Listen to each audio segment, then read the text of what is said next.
करो कि किसी रिजिड सपोर्ट से एक स्प्रिंग हैंग कर रहा है।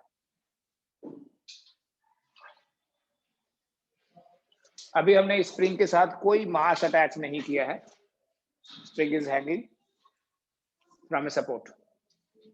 कोई इसके साथ मास अटैच नहीं किया है, ये इक्विलिब्रियम में है। फिर हम क्या करते हैं, इसके साथ कुछ मास अटैच कर देते हैं सेकेंड सिचुएशन में।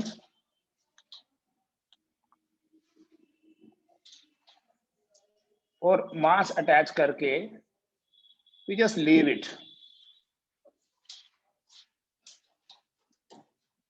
सपोज जो हमने मास अटैच किया that is m and weight हो जाएगा m इंटू जी, तो ये ऐसे हो जाएगा। बट इवन देन स्ट्रेच होने के बाद भी ये रहेगा इक्विलिब्रियम में ही, खींच के लंबा हो जाएगा बस। और जब ये लंबा हो गया, सिंस ये इक्विलिब्रियम में है, तो इसके ऊपर जो रिस्टोरिंग फोर्स है F, वो वेट के बराबर होगी।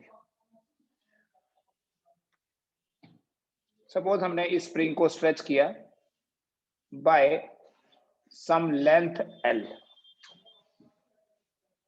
A spring is stretched by L when an object of mass m is attached to it.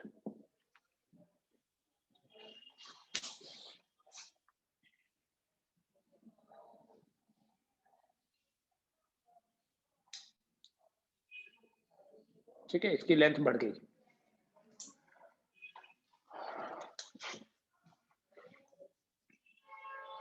The restoring force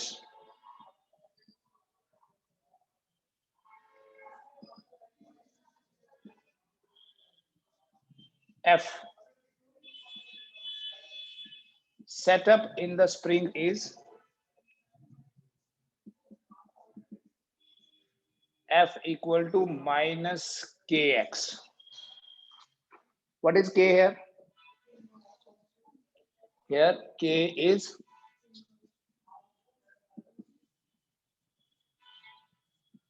spring constant. Since the spring is in है तो इक्विलिब्रियम में, since the spring is in equilibrium, therefore F also equals to minus mg.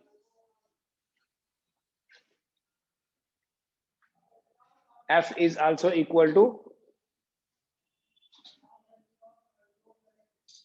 Minus mg, क्योंकि F wait के opposite है।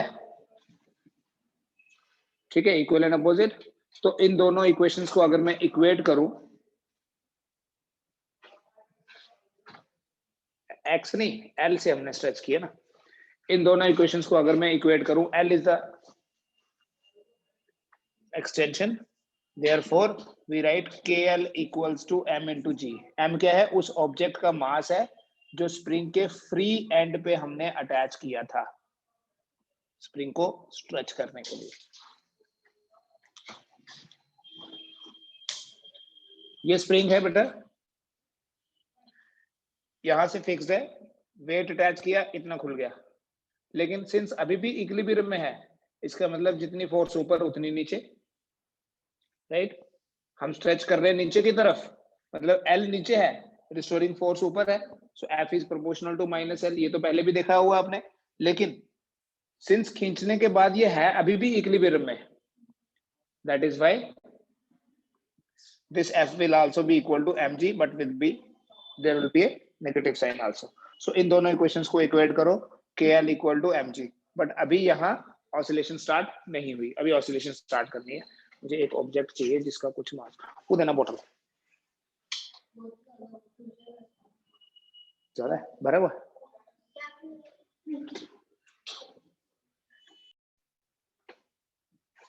ये वाली oscillations तो उसमें फिर स्प्रिंग का रोल नहीं हुआ ना। पैर पैर दिखाओ, पैर। हाँ, करने को तो कुछ भी कर सकते हैं, लेकिन हम वो सिचुएशन रियलाइज करेंगे ना जो प्रैक्टिकली हो रहा है। अब कोई बोले मैं पेंडुलम को ऐसे ऐसे घुमाऊं, ये एक स्प्रिंग, पहले खाली स्प्रिंग था, कोई मास अटैच नहीं है, दिस इज द सिचुएशन। फिर हमने मास अटैच किया, ये इक्विलिब्रियम है, राइट। अभी भी इक्विलिब्रियम डिस्टर्ब करना पड़ेगा हमें, ये थोड़ा सा और खींचा और उसके बाद ये ऑसिलेशन स्टार्ट हुई, राइट। मान लो हमने इस स्प्रिंग को अब खींच लिया, फर्दर स्ट्रेच किया इसको, एल तक तो पहले ही खींचा था, अभी और स्ट्रेचिंग इसमें वाई लाई मैंने, ये हमें कोई एक्सटर्नल फोर्स लगा के। तो अब जो रिस्टोरिंग फोर्स है, अगर वो एफ डैश है, that will be equal to minus के इंटू एल प्लस वाई, क्योंकि अब इक्विलिब्रियम जो पहले वाली सिचुएशन थी वहां से कितना हो गया एक्सटेंशन, एल प्लस वाई हो गया ना, पहले एल खींचा हुआ था, उसके बाद हमने और फोर्स लगाई है, राइट। तो नेट रिस्टोरिंग फोर्स जो है, नेट रिस्टोरिंग फोर्स, अगर मैं इसको आप एफ डैश बोल दो और इसको एफ डबल डैश बोल दीजिए, net restoring force F will be equal to F double dash minus F dash, it is equal to minus के into L plus Y, minus F dash की जगह क्या लिखूं, एम जी तो के L के बराबर है, माइनस के इंटू एल, पता चला क्या किया मैंने। ऐसे तो ये एफ क्या था, minus k L, F dash क्या था, F dash is m g, F dash is minus k L, equate करके के एल की जगह एम जी, एफ डैश है तो माइनस के एल ना, तो माइनस के एल लिख दिया। अब इससे आपका माइनस एफ के minus L minus K Y plus के एल, दिस के एल एंड दिस के एल विल बी आउट, क्योंकि जो ऑसिलेशन हो रही है बेसिकली एल के बाद हुई स्टार्ट, जब हमने एल तक स्ट्रेच किया था तब ऑसिलेशंस नहीं हो रही थी। देयरफॉर फाइनली बेटा ध्यान से देखना, एफ आपके पास माइनस के इंटू वाई बना, लेकिन हमेशा की तरह फिर से मैं लिखूंगा F equals to M A, तो M into A is equal to minus K Y, ठीक है। तो ए कितना आ गया, माइनस के into Y by M, equation 1 बोल के यहां हम ये कंक्लूजन निकाल सकते हैं कि ए जो है वो माइनस वाई के प्रोपोर्शनल है, और ए अगर माइनस वाई के प्रोपोर्शनल है तो therefore motion is simple harmonic, खत्म। और अगर मोशन सिंपल हार्मोनिक होता है तो आपको पता है सिंपल हार्मोनिक मोशन में टाइम पीरियड कितना है, देयरफॉर अब इस डायग्राम की जरूरत नहीं है, therefore time period T, therefore time period t equals to 2 pi square root of y by a, it means t equal to 2 pi square root of y by a, magnitude ही लिखना है, हम तो negative sign कभी भी नहीं लेंगे, so we write t equal to 2 pi square root of, यहां से देखो y by a बनेगा m by k, तो ये एक सिंपल पेंडुलम नहीं, एक ऑसिलेटिंग स्प्रिंग का टाइम पीरियड है, t equal to 2 pi square root of m by k. We can also write this t equal to 2 pi, m is mass, mass is responsible for inertia, this is called as inertia factor, k is called as spring factor. So ये time period का expression आ गया आपके पास। When 600 gram is removed, 600 gram mass is removed, the spring oscillates with time period t1, और जब 500 भी remove कर दिया, when 500 gram mass is also removed, then it oscillates with time period t2. Calculate T1 by T2।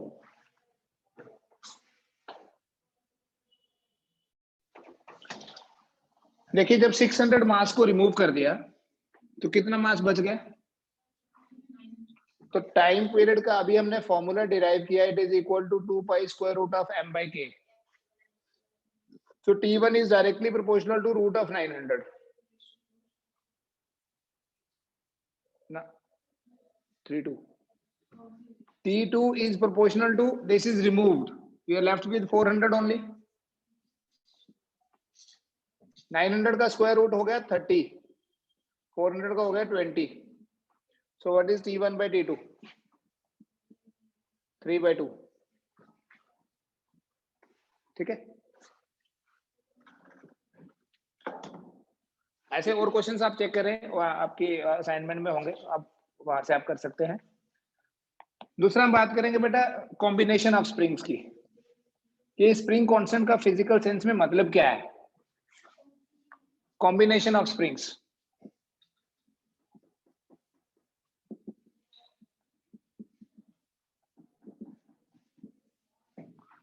एक है बेटा series combination.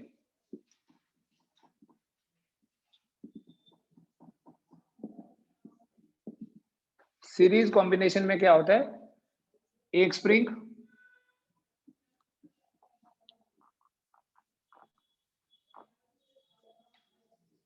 दूसरा spring, मान लो 3 स्प्रिंग लगा दिए। These are 3 different springs. एक का स्प्रिंग कांस्टेंट S1, सॉरी एक स्प्रिंग S1, एक S2, एक S3, एक का स्प्रिंग कांस्टेंट है K1, एक का है K2 और एक का है K3। अभी हम ऑसिलेशन की बात नहीं कर रहे, हम इफेक्टिव स्प्रिंग कांस्टेंट निकालेंगे कितना है। बेटा जब भी किसी स्प्रिंग की बात होगी ना, तो हमारे पास इक्वेशन एक ही है, F equal to minus K into Y। F is restoring force and Y is the extension, Y is the displacement।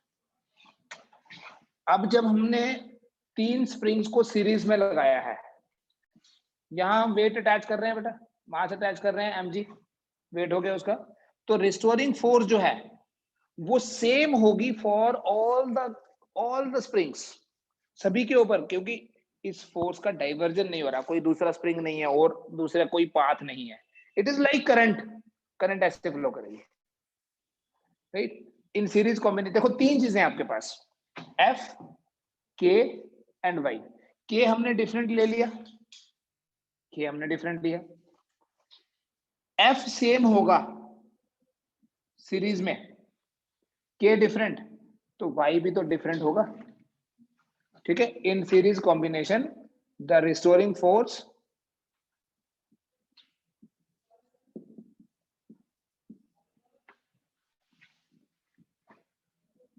is same for all the springs, but the extensions will be different।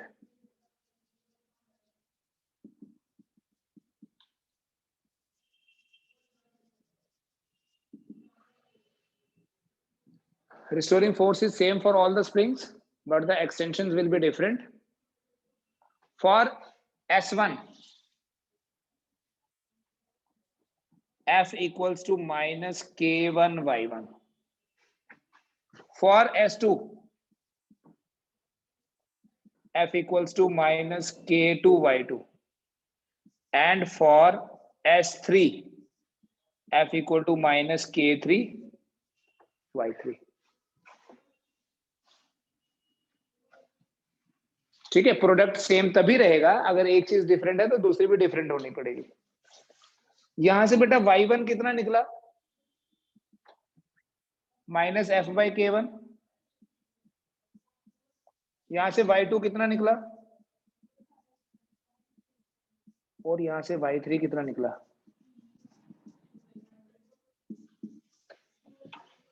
ठीक है, तो बताएं what is the total extension.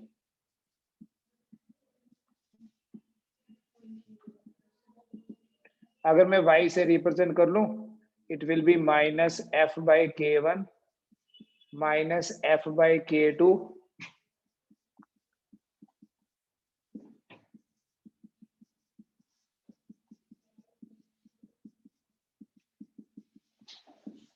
Say this is equation number 1.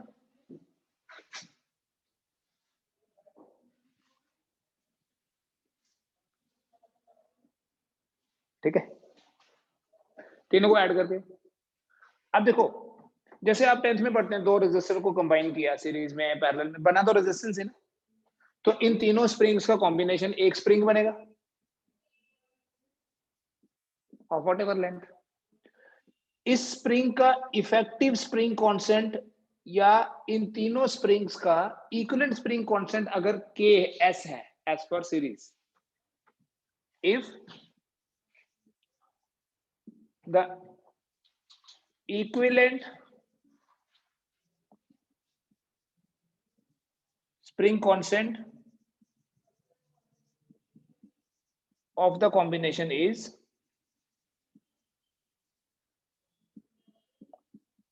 Ks, then F will be equal to minus Ks into Y। ठीक है, equation तो वही है, देखो F equal to minus K Y. तो यहां से Y कितना बनेगा? क्या हम यहां से लिख सकते हैं minus F by k s and call this equation as equation number 2? Now you can equate this two equations, first and second. मिटा दिए, कर लें अभी। हाँ, ये वाला। अगर हम इन दोनों को इक्वेट कर दें, आप करना, मैं यहाँ एक स्टेप अवॉइड करूंगा। एफ कैंसिल, माइनस साइन भी cancel, so you will be having 1 by ks equal to 1 by k1 plus 1 by k2 plus 1 by k3। और अगर n स्प्रिंग्स होंगे तो 1 by ks will be 1 by k1 plus 1 by k2 plus 1 by k3 so on up to 1 by kn।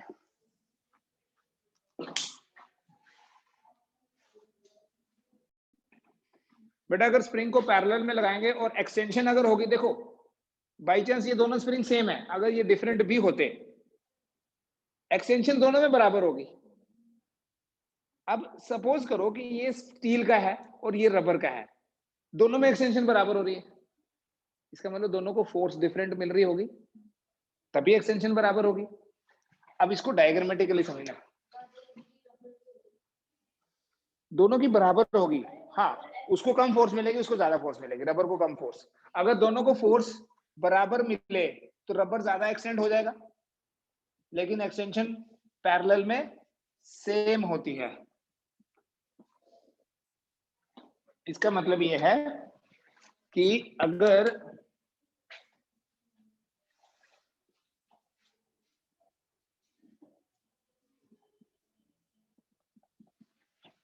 हमने यहां कोई मास attach कर दिया जिसकी वजह से ये है वेट, या कोई हमने फोर्स लगा ली, ठीक है, ये एक स्प्रिंग है S1, ये एक स्प्रिंग है S2, इसको फोर्स मिली F1, इसको फोर्स मिली F2, ये है ना F, कुछ इधर कुछ इधर।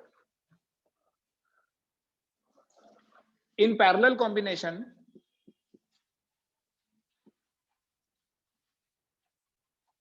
what will happen? The extensions will be same.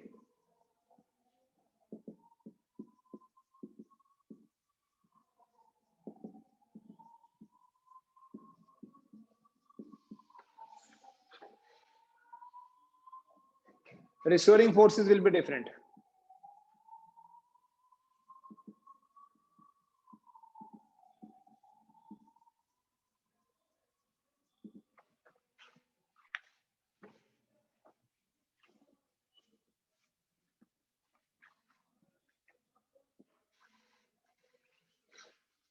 We write F1 equal to minus K1y,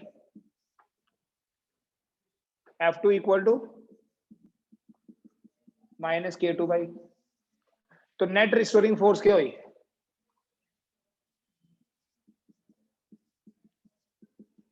F1 plus F2, that means F equal to minus K minus of K1 plus K2 into y।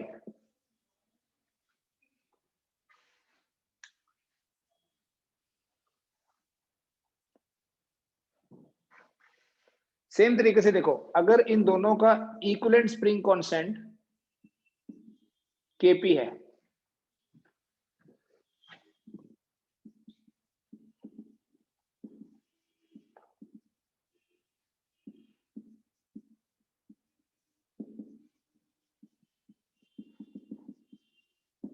then F is equal to minus Kp into y.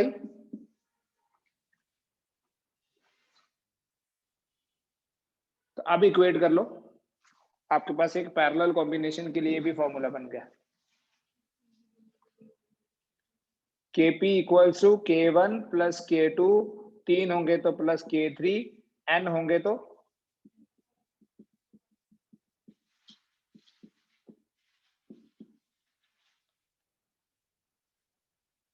बेटा देखो parallel में क्या हो रहा है, हाल तो इस पे बेस हम न्यूमेरिकल्स भी करेंगे, इंपॉर्टेंट क्वेश्चंस अभी आएंगे, इसके बाद वाली क्लास में देखेंगे। पैरेलल में क्या हो रहा है, स्प्रिंग कांस्टेंट बढ़ रहा है, ठीक है। इसका फिजिकली मतलब क्या हुआ, आप इमेजिन करो एक छोटा सा स्प्रिंग है, कोई स्टील का स्प्रिंग इमेजिन करना, रबर वाला तो इजीली खींच ही जाता है। छोटे स्प्रिंग को खींचना आसान है कि लंबे वाले स्प्रिंग को खींचना आसान है? लंबे वाले को खींचना ज्यादा आसान है। जितना स्प्रिंग छोटा होगा उसको स्ट्रेच करना उतना टफ होगा।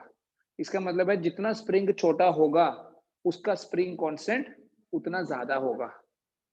तो अगर हम स्प्रिंग के साथ स्प्रिंग एक और लगा दें, लेंथ बढ़ा दें, इजिली खींच सकते हैं, स्प्रिंग कांस्टेंट कम हो जाता है। सीरीज में लगाने से इसलिए स्प्रिंग कांस्टेंट कम हो जाता है, बिकॉज सीरीज में अटैच करने से स्प्रिंग्स को स्ट्रेच करना इजी हो जाता है, राइट। पैरेलल में मुश्किल है, अगर आप एक और यहां लगा दोगे, मान लो ये दोनों रबर के हैं और ये स्टील का है, तो बेटा जब तक ये नहीं खींचेगा ना, ये दोनों रबर के होके भी नहीं खींचने वाले। That means it is tough, and that is why we have more spring constant. ज्यादा स्प्रिंग कांस्टेंट होने का मतलब है ज्यादा स्टिफ, ज्यादा मुश्किल है उसको खींचना, ठीक है। सीरीज में हमारे पास फॉर्मूला डिफरेंट है, पैरेलल में डिफरेंट है। पैरेलल में लेकिन फॉर्मूला बड़ा सिंपल है, जितने भी स्प्रिंग कांस्टेंट होंगे सबको ऐड कर देंगे, ठीक है। 2 होंगे तो 2, 3 होंगे तो 3। सीरीज के लिए हम कुछ शॉर्टकट्स देख लेते हैं। मान लीजिए बेटा दो स्प्रिंग्स हैं और इन दोनों का स्प्रिंग कांस्टेंट है K, so what will be Ks? या एक बार क्या करता हूं, दोनों को डिफरेंट ले लेता हूं। What will be Ks? What will be Ks? I am not saying what is 1 by Ks। 1 by Ks आपने सॉल्व करके निकालना तो है, but it will be equal to this. Now the thing is, यहां गलती कर जाते बोलते ये आंसर है, ये 1 by Ks नहीं पूछेगा कोई भी, it is always K। Simply remember, अगर दो स्प्रिंग्स होंगे you will find the product by sum.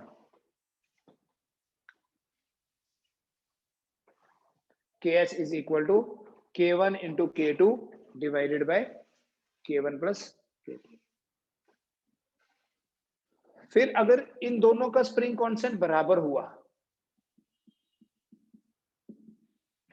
तो कितना आएगा? K/2 आएगा, ठीक है। मतलब spring constant will become half. अगर 3 हुए तो K/3, और अगर n स्प्रिंग्स हुए तो K/n। For n springs, each of spring constant K connected in series, for n springs in series, या लास्ट में लिख लेता हूं, in series Ks will be equal to K/n, ठीक है। No further shortcut. 2 होंगे तो K/2, 3 होंगे तो K/3, 10 होंगे तो K/10। और जितना लेंथ बढ़ाते जाएंगे स्प्रिंग कांस्टेंट उतना ही कम होता जाएगा।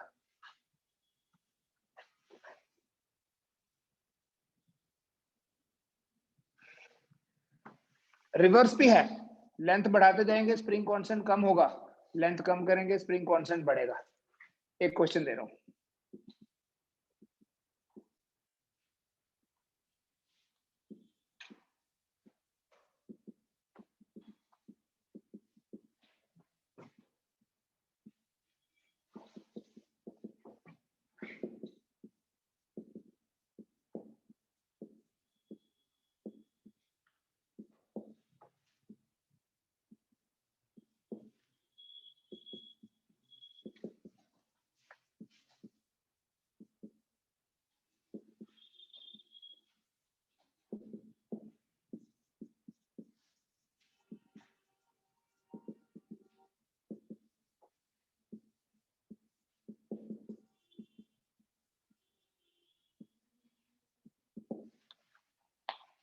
चलो ये क्वेश्चन करो।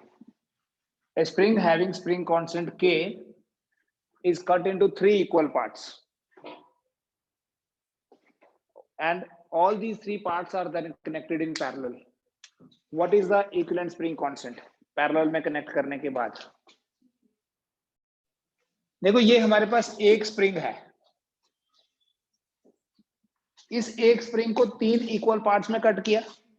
अच्छा, अभी कट करने से पहले क्या हम ये एज्यूम कर सकते हैं कि ये एक नहीं, ये 3 स्प्रिंग्स का सीरीज कॉम्बिनेशन है? बात तो वही हुई। और इस पूरे सीरीज कॉम्बिनेशन का स्प्रिंग कांस्टेंट गिवन है के। अगर एक का के डैश है, दूसरे का के डैश है, तीसरे का भी के डैश है, तो इनका इक्विवेलेंट वैल्यू है के। लेकिन जब 3 स्प्रिंग सीरीज में होते हैं सेम वैल्यू के, तो k by 3 आता है। This k by 3 is 3k, sorry this k by 3 is k, ठीक है ना। k डैश, अगर ऐसे सोचो, अगर एक स्प्रिंग k डैश, दूसरा k डैश, तीसरा k डैश सीरीज में लगाए हैं, तो इफेक्टिव स्प्रिंग कांस्टेंट कितना आता है? k डैश by 3 आता है, अभी पढ़ रहे थे। लेकिन यहां दिया हुआ है कि स्प्रिंग कांस्टेंट k है, सो दैट मींस हर एक पार्ट का कितना हुआ। मैंने आपको बोला रिवर्स सोचना, अगर हम 3 जोड़ते हैं तो k by 3 हो जाता है, 3 पार्ट्स में कट करेंगे तो k by 3 नहीं होगा, 3k हो जाएगा, ठीक है। अब हर एक पार्ट का 3k है, और ऐसे 3k 3k 3k जोड़ दिया, 3k into 3 will be 9k, ठीक है, पता चला। एक और बेटा ये, ठीक है, यहां सॉल्यूशन लिखना, लिखो let the spring constant of each part is k dash, ठीक है। और जब आप ऐसा बोलोगे then you write the spring can be assumed as a series combination of 3 similar springs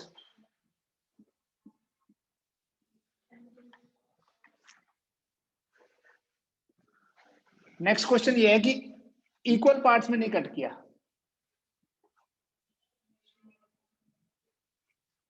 फिर इस तरह के क्वेश्चंस और भी करने हैं आपने। मान लो एक स्प्रिंग था जिसका स्प्रिंग कांस्टेंट है k, इसको हमने कट किया इनटू 3 पार्ट्स, और इन तीनों पार्ट्स की जो लेंथ है उस लेंथ की रेशियो है 1:2:3, ठीक है। We have one spring and this spring is cut into 3 parts, these are not equal, their lengths are in the ratio 1:3. What is the spring constant of each part? अगर इसका k1 है, इसका k2 और इसका k3, effective value तो k है, but k1 कितना होगा, k2 कितना होगा और k3 कितना होगा। देखो सारी की सारी वैल्यूज k से बड़ी होंगी, ये तो समझ लो ना, अब इतना तो समझ में आना चाहिए, तभी तो सीरीज में लगा के वैल्यू कम हो रही है।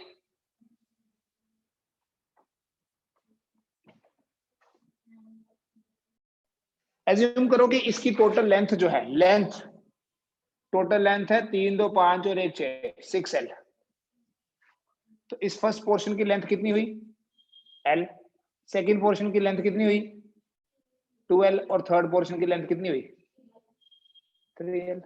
3l। इसका स्प्रिंग कांस्टेंट k1, इसका k2, इसका k3, ठीक। और इफेक्टिव स्प्रिंग कांस्टेंट है k। तो देखो सीरीज में फोर्स सेम होती है ना, this F is equal to, अगर पूरी इफेक्टिवली बात करूं मैं बोलूंगा -k into 6l, -k into 6l। दूसरा, अगर मैं सिर्फ एक पोर्शन की बात करूं, ये ऊपर वाला, तो मैं लिखूंगा -k1 into l, इसके लिए वही फोर्स लिखूंगा -k2 into 2l, और इसके लिए लिखूंगा -k3 into 3l। F equal to -kx, एक ही तो इक्वेशन है, तो इस पूरे के लिए भी ये है, इस पोर्शन के लिए भी फोर्स वही है, इस पोर्शन के लिए भी फोर्स वही है और इस पोर्शन के लिए भी फोर्स वही है। और सिंपल करना है, माइनस भी छोड़ दो, एल भी छोड़ दो, तो आपके पास बनेगा 6K is equal to K1 is equal to 2K2 is equal to 3K3। इससे आपके पास K1 तो आया 6K, K2 आएगा 3K और K3 आएगा 2K। आप इन तीनों को सीरीज में लगा के फिर से स्प्रिंग कांस्टेंट फाइंड करके देख लो, effective value will be K।